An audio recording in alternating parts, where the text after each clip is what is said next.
Sarve bhavantu sukhinah, sarve santu niramayah, sarve bhadrani pashyantu, ma kashchid dukkha bhag bhavet. May all be happy, may all be free from disease, may all see only goodness everywhere, may no one suffer from any misery. May God grant peace, peace and peace to all of us. Good morning, friends. The subject of my talk this morning is concept of God in non-dualistic Vedanta. I have to warn you that this is going to be a philosophical talk. And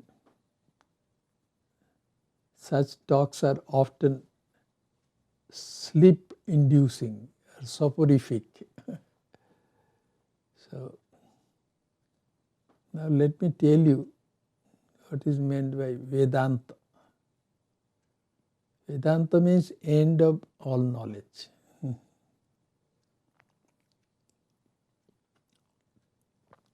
I am called a Hindu monk, but I am actually a Vedantic monk. Because our ancestors who lived long time back, they did not know the word Hinduism. They would call their religion Vedanta or Sanatana Dharma, the perennial religion. It had no founder.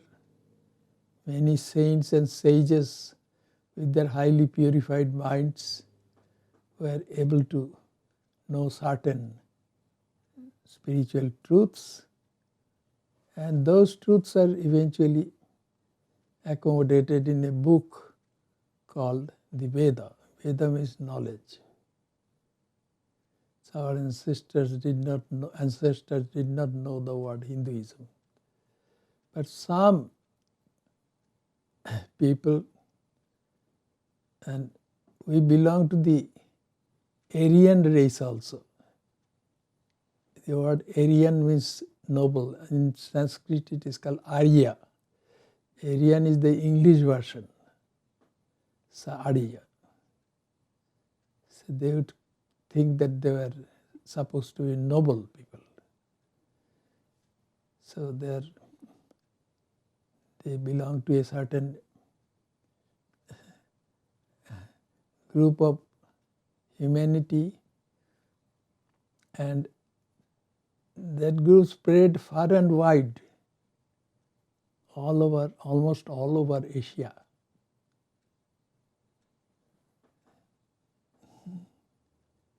And anyway, so they used to call themselves Aryas. But some of the Aryas who lived on the bank of the river Indus, and the river Indus in Sanskrit is called Sindhu. So some people did not know how to pronounce the word Sindhu.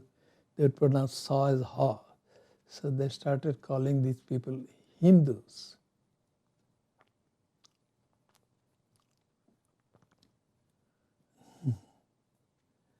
And from that word, the British who ruled India for over 200 years, they created the word Hinduism. Like communism, dogmatism, Hinduism. But our ancestors would call this Vedanta. So the concept of God in non-dualistic Vedanta and this Sanatana Dharma or perennial religion had given freedom to everybody to ask questions. The word blasphemy was not there. That's why all kinds of questions about religion and spiritual life were asked. And their answers are also available. that are available in the literature of what we call Vedanta. And other religions do not have philosophy. But this Vedanta has 6 systems of philosophy. Hinduism has 6 systems of philosophy. All are religious systems actually. And one of them is called the Vedanta school. So I'll talk about a little bit about that Vedanta philosophy. Philosophy means is love of knowledge, love of true knowledge. That's what is philosophy. And that's why the philosophers are seekers after truth. They want to find out truth. And how to know what is true? And the Vedanta teaches that there are several ways of knowing what is true. And those are called pramanas or proofs. Proofs that something is. Pramana means a proof of something which is true. So, and what are those methods? One is perception. The other one is inference. The third one is reliable testimony. And the fourth one is comparison. So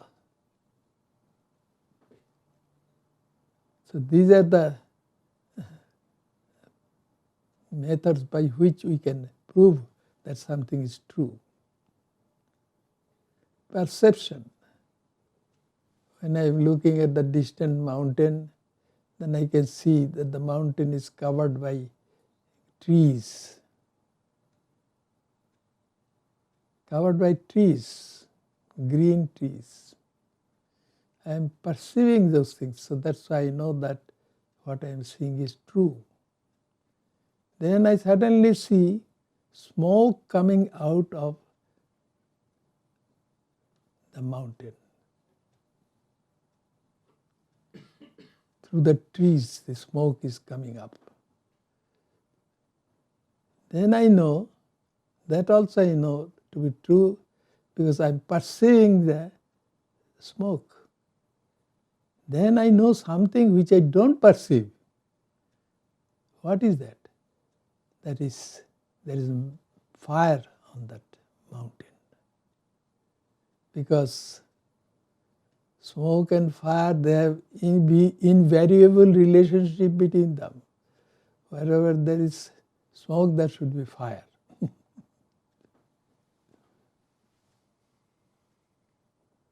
The reverse is, however, not true. Because now electricity can produce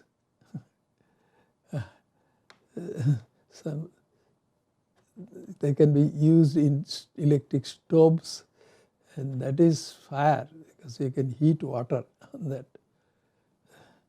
But a friend of mine said, but if that electricity charge be increased, then the electric wire will start burning and will melt and some smoke will come. Anyway, so through inference, as there is smoke, there should be fire. I don't see fire, but I know that it is true that fire is there. Through inference and reliable testimony. Well, who was my great-great-great-grandfather? I don't know about him. And it is impossible for me to see him. So what is the... So how do I know that he existed? from reliable testimony. My parents say that they existed. Parents are reliable people. It so happens that I was born at home many years ago, nearly 90 years ago. And then in those days we would not be born in maternity hospitals as people are born nowadays. So I was born at home. And my birth date I knew. I came to know it from my parents, from my mother. And I didn't acquire any birth certificate as people get nowadays from the maternity hospitals when they're born. Then after so many years, when I became a monk, the monastic order wanted to send me to this country to work. And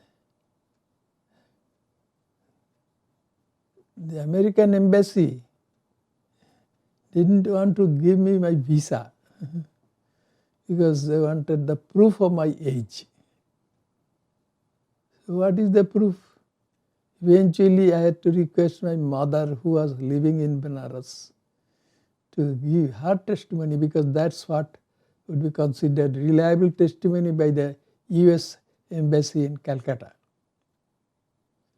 And that was done.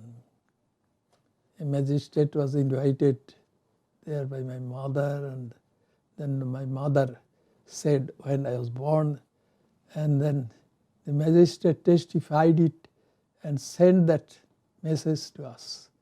That was produced at the US Embassy in Calcutta, and that's how I got my visa. A reliable testimony of my mother proved how old I was. Then there is the method, comparison. While in India, a person while in India has seen many buffaloes here and there, and had come to read that there are some American buffaloes which are called bisons. Then he comes to America and goes to a certain park, and there he sees some bisons. And by seeing these bisons, he immediately knows which animals they are. Because through comparison, these bisons looked like Indian buffaloes mostly. So through comparison, he came to know this truth. So these are some methods by which the Vedantists would be able to know what was true. There were some hedonistic philosophers in India, and they are called Charvakas. The word Charvaka came from two Sanskrit words, Charuvak, that means sweet or pleasant words. These philosophers would say pleasant things. They would tell people there is no God or anything. Eat, drink and be merry. The sole purpose of human life is to have sense pleasure. That's what they teach. That's why they are called Charvakas. And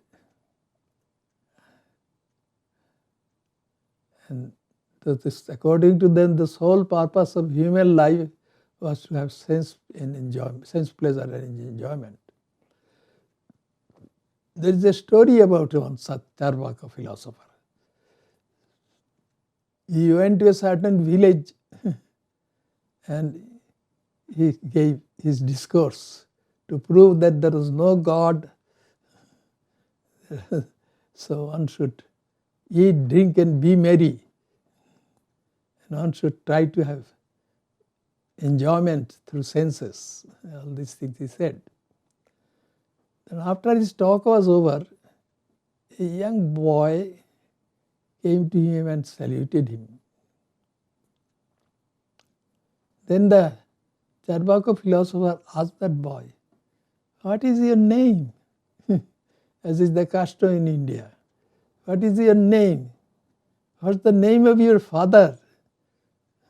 Do you live in this village or not?" Such questions he asked that boy. And the boy said, "Revered sir, don't you already know all these things?" He said, "No, I do not know any of these things." Then the boy said, "Then perhaps God is there and you have yet to know God." That is the story. Then there is theoretical knowledge and experiential conviction.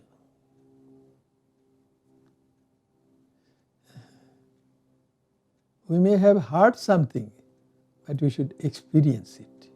Then that becomes experiential knowledge. I have read and heard that what is called mother's love for her children, motherly love. I have theoretical knowledge of that.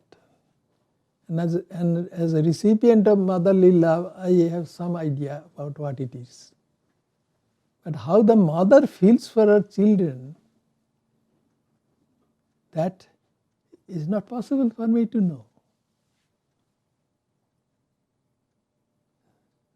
I have theoretical knowledge of what is motherly love, but I have no experiential knowledge of motherly love. It is only mother who has experiential knowledge of her love. That is experiential knowledge of her love. So there are two types of knowledge. One is theoretical knowledge, the other one is experiential knowledge or experiential conviction.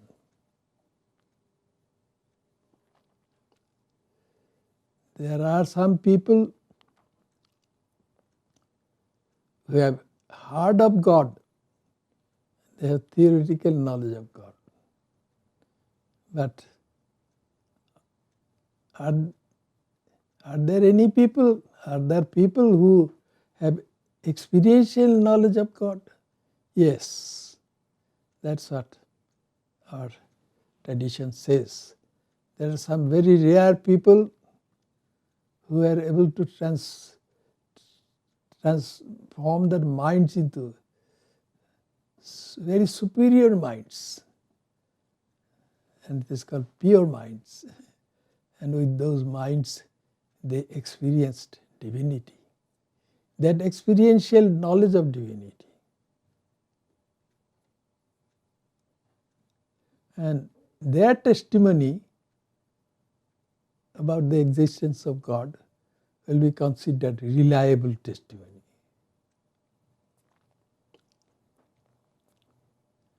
And from what they have said, this philosophy of Nondualistic school of Vedanta developed.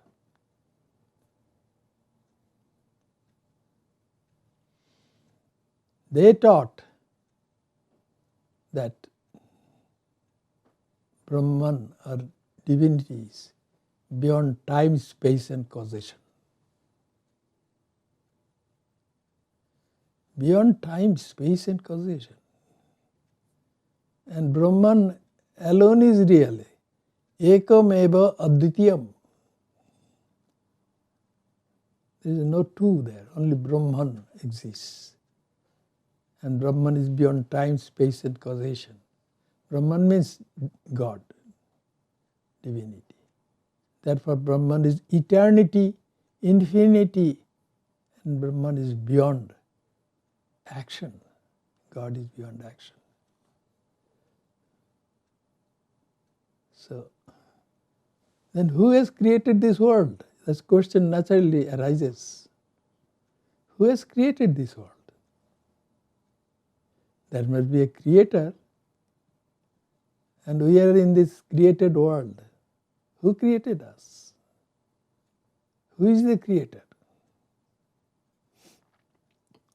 And it is said that it is God who is the creator. And there is a hymn in that Rig Veda. Rig Veda is one of the Vedas. There are 4 Vedas. One of them is Rig Veda. Rig Veda, Sama Veda, Yajur Veda and Atharva Veda. In the Rig Veda is the most ancient. There are some ancient sage, most probably, was responsible for the creation of that hymn. It is called Nasadiya Sukta. Sukta means hymn. And in that hymn, it has been described beautifully how the world was created. It evolved, and eventually became this world where we live. And that the description which is given, even though it is many hundred years old, it is strange that modern science also is trying to say some of those things, almost the same way. Anyway, at the end of that sukta, there are 2 lines, and they ask, has this world been really created? Does the creator know it? Or perhaps he does not know. Highly philosophical. Because the creator has created this world, and how could it be that he does not know that this world was created? They explain that with the help of Maya. Maya means magic. God created this world by magic. God is a magician. God is one without a second, but he has created this world of many. How? By his power of magic. The Mahanarayana, the Brihadaranyaka Upanishad, is one of the Upanishads, says, Indra Maya bhi pururupa iyate. It is God who, with the help of the power of magic, has become this manifold universe.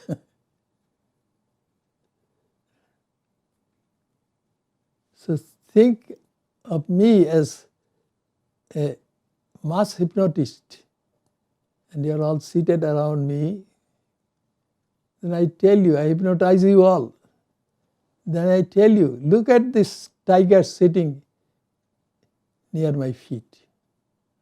You all will be able to see that tiger because you are hypnotized. But I am the hypnotist. Will I see that tiger? No, there won't be any tiger for me. So also God has created this world with the help of his power of magic. That's why God may not know that this world is there. Just as I do not know, as the mass hypnotist, I don't see that tiger. But others who are under the sway of my hypnotic power, they are seeing that tiger. It's like this. This is what Advaita Vedanta teaches. That is non-dualistic Vedanta. Advaita means not non-dualistic.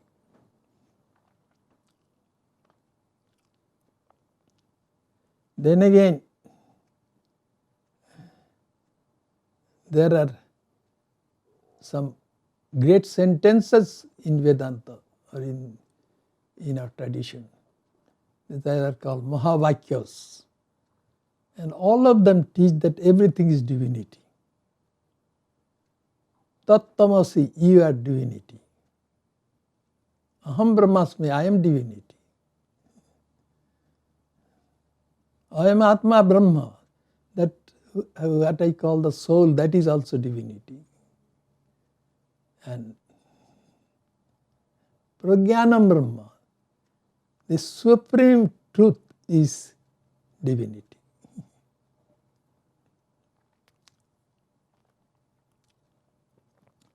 These are called Mahavakyas. And all of them teach that divinity alone exists.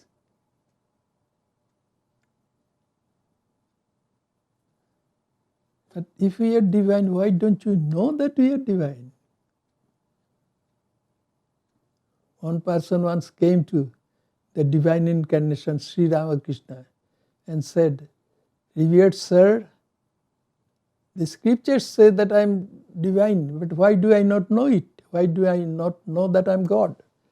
And Sri Ramakrishna said, "Whether you know it or not, you are God." Very true. Whether we know it or not, we are divinity, because divinity alone exists. But as long as we have our individual egos, we do not experience that divinity. I use this analogy of mind. I say the owner and the object owned cannot be the same. I own, suppose I own a car, so I cannot be my car because I am the owner. In the same way, I own my body, so I cannot be my body. I own my senses, sense organs and motor organs, and internal organ, which is also the mind. I own them all, so I cannot be them. I must be different from all of them. It is easy for us to know that we are not our bodies, we are not our senses, we are not our... But it is difficult for us to know that we are not our minds. Because the idea of our individual existence is a thought in our conscious mind, which is I, or ego. This is a thought. If we are not the mind, then how can we be our thought? That ego. So that ego has to be got rid of somehow. This identification with the mind has to be got rid of. And then when that will happen, then the only divinity will be there.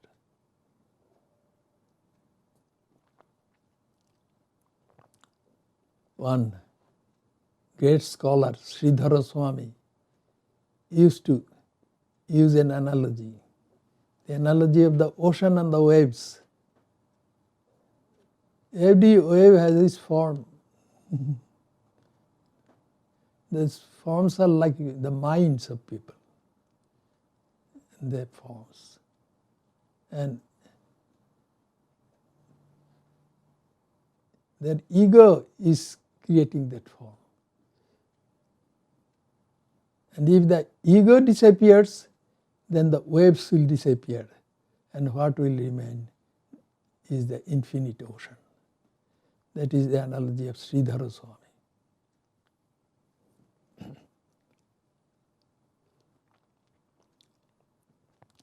And also, Advaita Vedanta says that divinity or Brahman, Brahman means larger than the largest, infinity, so to say. Brahman is such anandam. Brahman is anandam. English language is very new, so it does not have enough words to translate certain words which we have in Sanskrit. And Sanskrit has the largest vocabulary among all the living and dead languages. Anandam. Okay. What is Anandam? Is it happiness? We wrongly think that Anandam means happiness. But no. It is neither sadness nor happiness. When we say that God is Anandam, then we mean that that Anandam is something different from our concept of Anandam, that means happiness. Because happiness has its counterpart, which is unhappiness or sadness. This world therefore is called the world of pairs of opposites. If I know happiness, I should know sadness also. They go hand in hand. If I know darkness, I must know light also. They go hand in hand. So, what is Anandam then? Anandam is neither sadness nor happiness.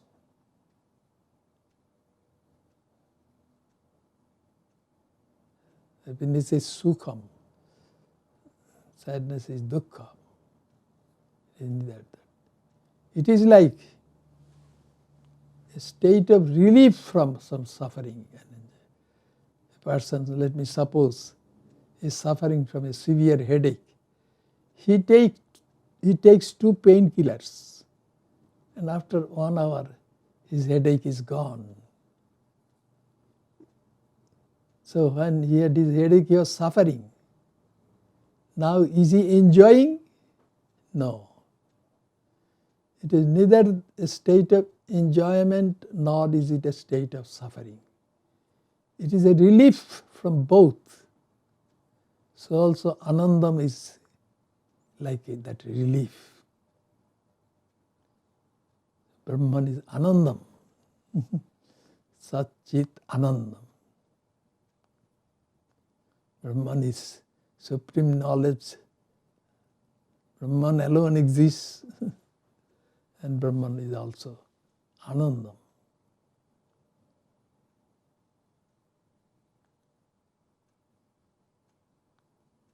And Brahman is also considered by the non-dualistic philosophers of Vedanta. Brahman alone is real, they say. So, question has been asked, what is real? Because in Vedantic religion you can ask all kinds of questions. This word blasphemy is not there. So what is real? The answer is given. Something which is eternal and changeless, that is alone is real. Which is something which is eternal and changeless. Then one may argue and say, no, this definition is not correct, because I had changed. I was a very young boy, and now I am a grown-up adult. I have changed physically and mentally. Still I am real. I am not real? No, I am real. So those non-dualistic philosophers of Vedanta, they are wrong. And also, I am not going to be eternally living. A day will come and my body will drop. So, still I am real.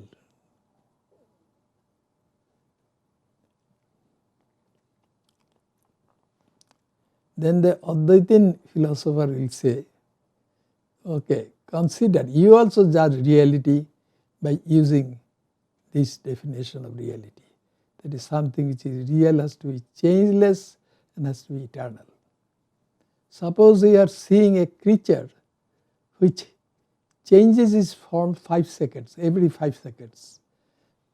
The first 5 seconds it is a kitten, then it becomes a puppy, then it becomes a weasel. It keeps on changing. And you start wondering, what is it I am seeing? It is not real. But had it not changed at all, had it remained a kitten, then you would know that yes, it is real. And aside from that, let me suppose you suddenly see an African elephant in your backyard, standing there. And you see it for only 10 seconds. As long as you see it, you think it is real. Then it disappears. It vanishes into thin air. Then you come to know that it is not real. Had that elephant existed there for ever, then could you deny its reality? No. So you also judge reality in terms of perpetuity and changelessness. This is what Advaita Vedanta teaches. There is only one reality, which is